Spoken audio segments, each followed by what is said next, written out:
Alam niyo po bang mayroong isang taong palutang-lutang sa karagatan at lumalaban sa kanyang buhay sa loob ng 438 days? Yes, tama po ang inyong narinig. 438 days.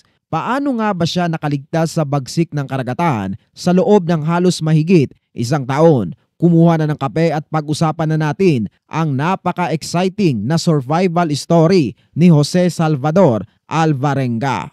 Noong November 17, 2012, isang mainit at maaraw na umaga sa baybayin ng Mexico, naghahanda si Jose Salvador Alvarenga na isang batikang mangingisda mula sa El Salvador para sa isang pang-araw-araw na pangingisda lamang.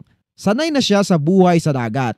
Lumaki siyang nakikibaka sa alon, humaharap sa unos at umaasa lamang sa kanyang sariling kakayahan upang makuha ang pang-araw-araw na pangangailangan. Ang dagat ay tila pangalawang tahanan niya, isang lugar kung saan pakiramdam niya ay siya ang hari.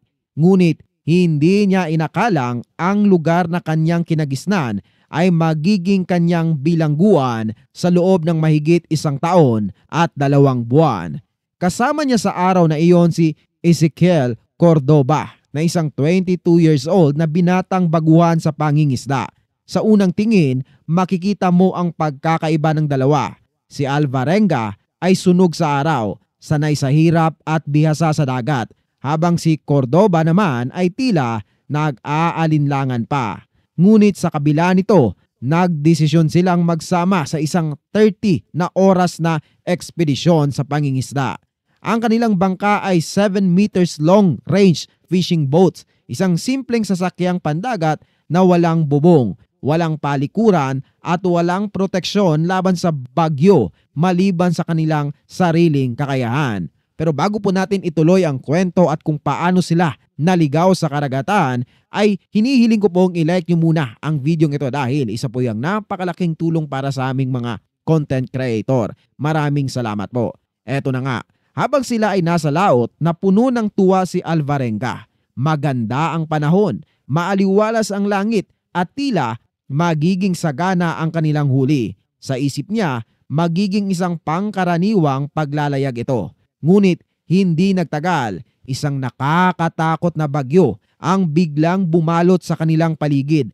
Mabilis na nagbago ang ihip ng hangin at ang dating asul na langit ay napuno ng maitim na ulap. At dito na nga po nagsimula ang bangungot ng dalawang mangingisda. Sinubukan nilang bumalik sa pangpang. Ngunit bago pa man sila makabalik, isang matinding bagyo ang dumating. Ang dagat ay naging isang galit na halimaw. Nagngangalit ang alon at nilalamon ang kanilang maliit na bangka. Pinilit nilang ibalik ang sasakyan pabalik sa lupa.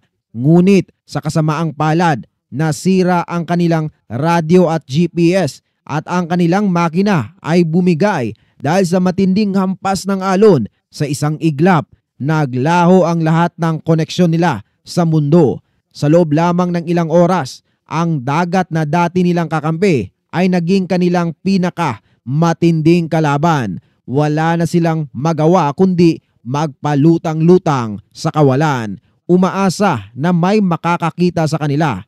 Ngunit sa malawak na karagatan, para silang isang patak ng tubig, walang saysay, walang halaga. Walang nakakakita sa atin, wala nang tutulong sa atin, sabi ni Cordoba na puno na ng takot. Hindi, may pag-asa pa, sagot naman ni Alvarenga. Pilit pinapakalma ang kanyang sarili. Sa loob ng unang 5 araw, naubos nila ang kanilang pagkain, mga peraso ng isda at ilang bote ng tubig, ang kanilang baon-baon. Subalit kalaunan ay naubos rin ang kanilang stock at dahil sa desperasyon, nagsimula silang uminom ng tubig ulan at minsan ay sarili nilang ihi upang maibsan lamang ang kanilang sobrang uhaw na lalamunan.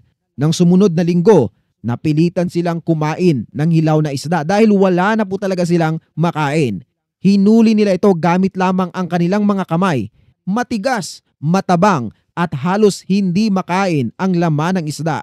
Ngunit ito lamang ang kanilang tanging choice. Kung hindi nila ito gagawin ay siguradong papanaw sila sa dehydration at gutom. Kung minsan may lumilipad na mga ibon na bumababa sa kanilang bangka upang magpahinga. Walang pag-aalinlangan ang dalawa. Hinuli nila ang mga ito gamit ang kanilang mga kamay, pinutol ang ulo at kinain ng hilaw ang karne. Mabaho, malansa at halos hindi kayang nguyain ng dalawa ang mga ibon. Pero sa isang sitwasyon kung saan ang gutom ay mas matindi pa kaysa sa takot, wala na silang pag-aalinlangan. Hindi kinaya ni Cordoba ang ganitong uri ng buhay. Sanay siya sa kabihasnan, sa lutong pagkain, sa malinis na tubig. Lumipas ang isang buwan at unti-unting bumigay ang kanyang katawan. Tumanggi siyang kumain ng hilaw na isda, tumangging uminom ng dugo ng hayop at unti-unting nanghina. Isang umaga, hindi na siya gumising. At dahil dito, nag-iisa na lang sa kawalan si Alvarenga. Partida po dyan mga kababayan, hindi pa natin nabanggit ang kanilang dinaranas tuwing gabi. Sa unang pagkakataon, naramdaman ni Alvarenga ang tunay na pag-iisa at kalungkutan. Ang kanyang tanging kasama, ang kanyang kaibigan ay wala na.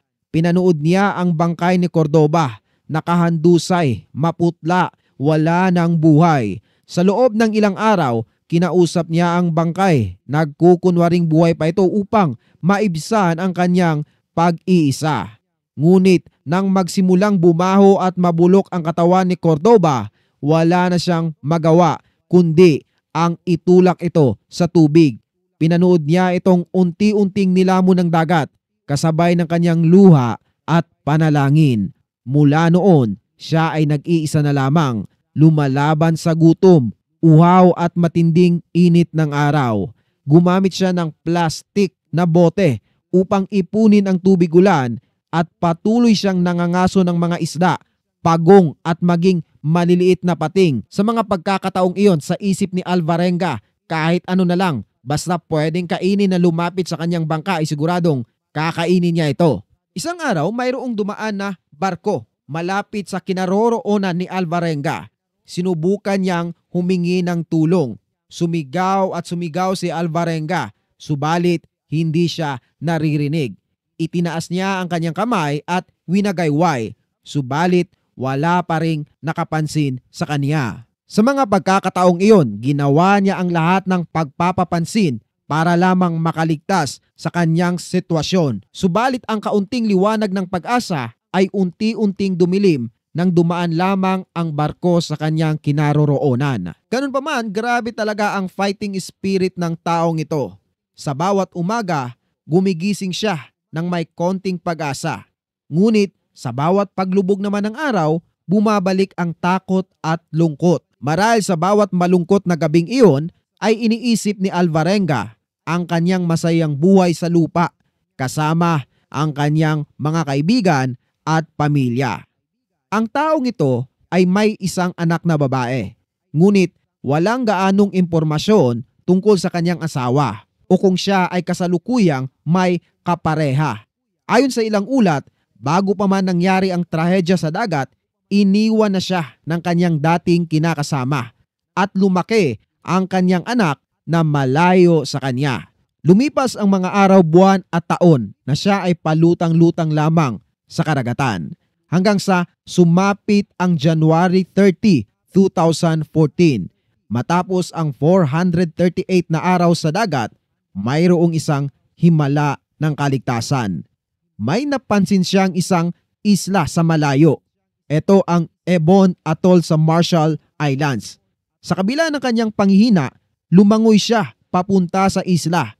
Desperadong makaapak muli sa lupa si Alvarenga. Habang lumalangoy papunta sa isla ay tuwang-tuwa ang taong ito. Sa wakas, literal na makakaalis na rin siya sa kawalan at makakakain na ng mga gusto niyang pagkain. Matagumpay niyang narating ang isla at siya ay natagpuan ng isang lokal na pamilya. Isang lokal na magsasaka na nagngangalang Russell Layden ang unang nakakita sa kanya. Napansin ng taong ito ang isang kakaibang bangka na naaanod sa baybayin at nang lapitan niya ito, laking gulat niya nang makita ang isang payat, duguan, mahaba ang buhok at halos wala ng lakas na lalaki. Yun nga po si Alvarenga. Agad niyang ipinaalam ito sa lokal na otoridad at hindi nagtagal, tumulong ang mga opisyal ng Marshall Islands at ang mga Amerikanong manggagamot upang gamutin siya at alagaan. Nang makumpirma ang kanyang pagkakakilanlan at marinig ang kanyang hindi kapani-paniwalang kwento ng kaligtasan, siya ay dinala sa kabisera ng Marshall Islands sa Mahuro upang sumailalim sa masusing medikal na pagsusuri bago tuluyang makauwi sa El Salvador. Tinulungan siyang bumangon at binigyan ng pagkain at tubig. Luha ang unang dumaloy sa kanyang mga mata. Sa wakas, tapos na ang kanyang bangungot at paghihirap sa karagatan. Si Alvarenga ay natagpuang buhay kahit payat at matamlay, ngunit walang malubhang sakit. Marami ang hindi makapaniwala paano niya nalampasan ang halos 1 taon at 2 buwan sa karagatan nang walang tamang pagkain, walang proteksyon at walang kasama. Ngunit ayon sa mga eksperto, ang kanyang matibay na loob, kaalaman sa dagat at malakas na kagustuhang mabuhay ang nagligtas sa kanya. Ang kanyang kwento ay naisulat sa librong 438 Days, An Extraordinary True Story of Survival at Sea. Ito ay naging inspirasyon sa milyong-milyong tao. Isang patunay na kahit gaano kahirap ang buhay, kung may pananalig at tibay ng loob, may pag-asa pa rin ang lahat. Matapos ang kanyang kamangha-manghang kaligtasan noong 2014, si Jose Salvador Alvarenga ay bumalik sa kanyang bayan sa El Salvador.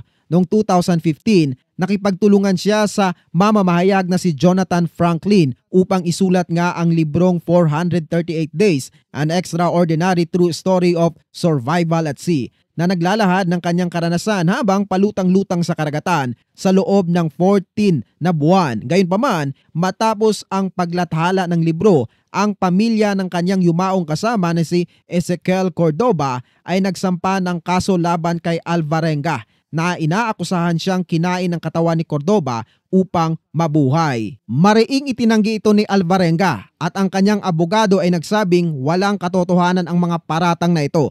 Sa kasalukuyan, si Alvarenga ay namumuhay ng tahimik at malayo sa mata ng publiko.